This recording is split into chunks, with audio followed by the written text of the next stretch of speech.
সুপ্রিয় বন্ধুরা, আসসালামু আলাইকুম। আজকে আমরা এমন একটি ঘটনা সম্পর্কে জানব যা হয়তো আগে কখনো আমরা শুনতে পাইনি, তাই সম্পূর্ণ ভিডিওটি দেখার অনুরোধ জানাচ্ছি। একদিন এক খ্রিস্টান বাদশাহ 4টি প্রশ্ন লিখে ওমর রাদিয়াল্লাহু তাআলা আনহুর কাছে পাঠালেন এবং পবিত্র কোরআনের আলোকে উত্তর জানতে চাইলেন। প্রথম প্রশ্নটি ছিল এরকম: একই মায়ের পেট হতে দুটি বাচ্চা একই দিনে একই সময়ে জন্মগ্রহণ করেছে এবং একই দিনে ইন্তেকাল করেছে, তবে তাদের একজন অপরজন থেকে 100 বছরের বড় ছিল। তারা দুইজন কে ছিল?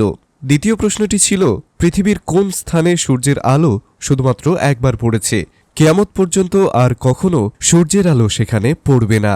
বাদশার তৃতীয় প্রশ্নটি ছিল, সে কয়েদি কে যার কয়েদখানায় শ্বাস নেওয়ার অনুমতি নেই আর সে শ্বাস নেওয়া ছাড়াই জীবিত থাকে? এবং সর্বশেষ প্রশ্নটি হল, সেটি কোন কবর যার বাসিন্দা জীবিত ছিল এবং কবরও জীবিত ছিল, আর সেই কবর তার বাসিন্দাকে নিয়ে ঘোরাফেরা করছে এবং কবর থেকে বাসিন্দা জীবিত বের হয়ে দীর্ঘকাল পৃথিবীতে জীবিত ছিল? হজরত ওমর রাদিয়াল্লাহু তাআলা আনহু হজরত আবদুল্লাহ ইবনে আব্বাস রাদিয়াল্লাহু তাআলা আনহুকে ডাকলেন এবং উত্তরগুলো লিখে দিতে বললেন। ইবনে আব্বাস রাদিয়াল্লাহু তাআলা আনহু উত্তরগুলো লিখলেন।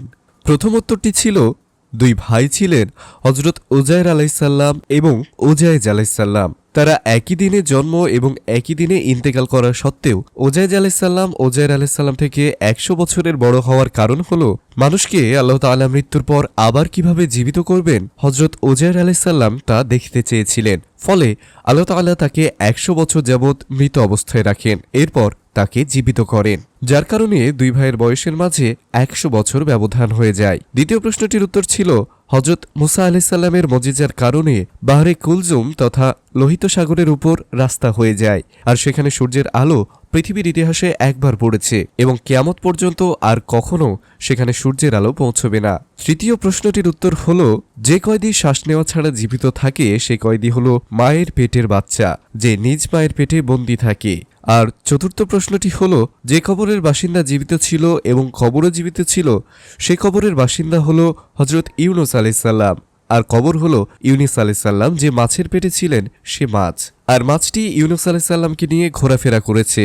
মাছের পেট থেকে বের হয়ে আসার পর ইউনুস আলাইসাল্লাম অনেক দিন জীবিত ছিলেন, এরপর ইন্তেকাল করেন। খ্রিস্টান বাদশাহ ওমর রাদিয়াল্লাহু তাআলা আনহুর এমন আশ্চর্যান্বিত উত্তর শুনে কালিমা পড়ে মুসলিম হয়ে গেলেন।